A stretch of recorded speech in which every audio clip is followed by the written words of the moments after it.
इस न्यूज के प्रायोजक है career zone. Hello Balaghat. Career zone 10th के बच्चों के लिए लेकर आया है निशुल्क scholarship exam and career guidance seminar. Date है 14 सितंबर। एड्रेस शासकीय उत्कृष्ट विद्यालय अंबेडकर चौक बालाघाट। सिलेबस और कॉन्टैक्ट नंबर नीचे दिया हुआ है, तो आज ही संपर्क करें। डीएफओ नेहा श्रीवास्तव के द्वारा बालाघाट विधायक पर रुपए मांगने का आरोप लगाया गया था, जिसमें बालाघाट विधायक अनुभव मुंजारे के द्वारा यह पूरा षड्यंत्र पूर्व मंत्री गौरीशंकर बिसेन और मौसम बिसेन के इशारों पर आरोप लगाए जाने की बात कही गई थी और कई गंभीर आरोप बालाघाट विधायक अनुभव मुंजारे ने पूर्व मंत्री गौरीशंकर बिसेन और मौसम बिसेन पर लगाए थे, जिसका पलटवार करते हुए मौसम बिसेन ने पद्मेश 24/7 से चर्चा के दौरान बताया कि बालाघाट विधायक उन पर अनर्गल आरोप लगा रही है, जबकि बालाघाट विधायक स्वयं ही सवालों के घेरे में गिरी हुई है। वहीं उन पर व्यक्तिगत आरोप लगा रही है, जो कि गलत है। उन्होंने अपने बयान में कई संगीन आरोप बालाघाट विधायक पर लगाए। 2 दिन पूर्व ही मीडिया के माध्यम से जो बड़ा सनसनीखेज आरोप वाला मामला हम सबके संज्ञान में आया और जो डीएफओ नेहा श्रीवास्तव जी के द्वारा लिखित रूप से ये शिकायत की गई कि वर्तमान विधायक श्रीमती अनुभव मुंजारे द्वारा फॉरेस्ट गेस्ट हाउस में बुलाकर उनसे 2-3 पेटी पैसों की मांग की गई। चूंकि शिकायतकर्ता डीएफओ है, एक प्रशासकीय अधिकारी है, आईएफएस पास करके वो इस क्षेत्र में सेवाएं दे रही है और विधायक भी निर्वाचित जनप्रतिनिधि है। अगर इस प्रकार से एक बड़ा अधिकारी किसी जनप्रतिनिधि पर आरोप लगाता तो ये सामान्य घटनाक्रम नहीं है। रामचरितमानस में कहावत है, जाकी रही भावना जैसी प्रभु मूरत देखी तिन तैसी। मुझे लगता है अनुभव मुंजारे जी का भाव वही है, जो स्वयं खुद जैसी है वैसी दूसरों को समझती हैं और वो इस बात पे अपना जवाब देने की बजाय दूसरों पर आरोप प्रत्यारोप करना ये पहला अवसर नहीं है, चाहे अनुभव मुंजारे जी हो या उनके पतिदेव कंकर मुंजारे जी हो। हमने पिछले कई समय से देखा कि जिस तरीके से वो विषय से हटकर अलग-अलग बयानबाजी में तो उनकी महारत हासिल है।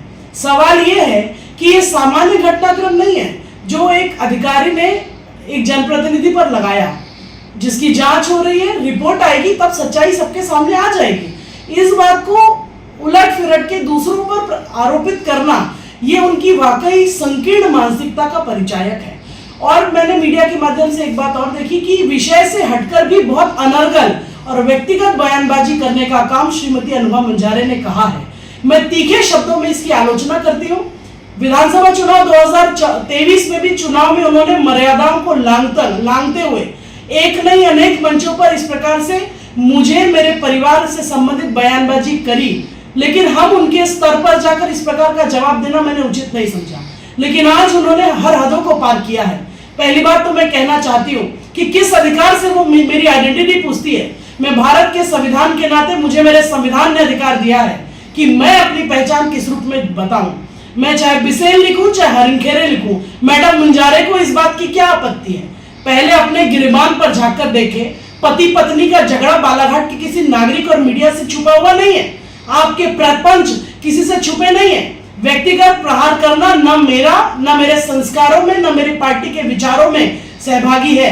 लेकिन मजबूरन मुझे यह बातें कहनी पड़ रही है कि मैडम जी, जिनके घर शीशों के होते हैं वे दूसरों के घरों पर कांच पत्थर नहीं फेंका करते। आप किस मानहानि की बात करती है? किस तरीके से आपने जो अनर्गल बयानबाजी करके अपनी मानसिकता का परिचय दिया है। सवाल यह नहीं है, सवाल यह कि पहले आप रेत के ठेकेदारों पर अनर्गल बयानबाजी करी, जो एक वाड़ीवे इंस्पेक्टर है, माइनिंग इंस्पेक्टर, उनसे किस प्रकार की अभद्रता की मीडिया के माध्यम से ये बात किसी से छुपी न हो, ऐसा नहीं है।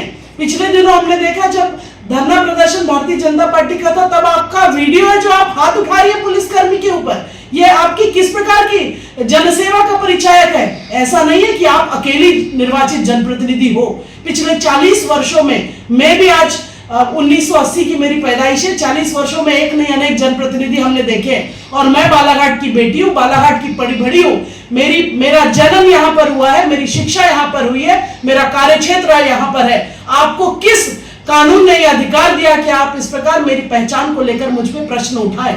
आप पहले अपने आप को झांक कर देखें कि कभी आपके घर से निकलने का प्रपंच होता है, कभी आपके पतिदेव आपको लेकर बयानबाजी करते हैं, कभी वो आपके प्रतिनिधि पर आरोप लगाते हैं कि नगरपालिका में कमीशनखोरी का अड्डा बना कर रखे। आप इस बात को क्यों नहीं उठाती हैं? आप इस बात का क्यों नहीं जवाब देती हैं? जब आपके पतिदेव इस बात का आरोप लगाते हैं कि इनके विधायक प्रतिनिधि जब कमीशन खोरी का अड्डा बनाकर बैठे, तब आप मान आने की क्यों नहीं बात करती? आप, यह तो जांच के बाद निकल कर आएगा कि सत्यता क्या है। लेकिन आप अगर राजनीति कर रही है, जनता ने मौका दिया है, तो मुद्दों की, सिद्धांतों की और वैचारिकता की राजनीति करिए। इस प्रकार की घिनौनी हरकत करके बालाघाट का जो कुशल क्षेम है, जो बालाघाट का सौहार्दपूर्ण वातावरण है, जो हम कहते हैं हेल्दी पॉलिटिक्स बालाघाट की पहचान है, इसको दूषित करने का काम मत करिए। अगर आप में वाकई दम है तो आज आप इस्तीफा देकर जनता के जनादेश में आइए। जनता स्वयं स्वीकार बता देगी कि कौन सच है और कौन गलत है।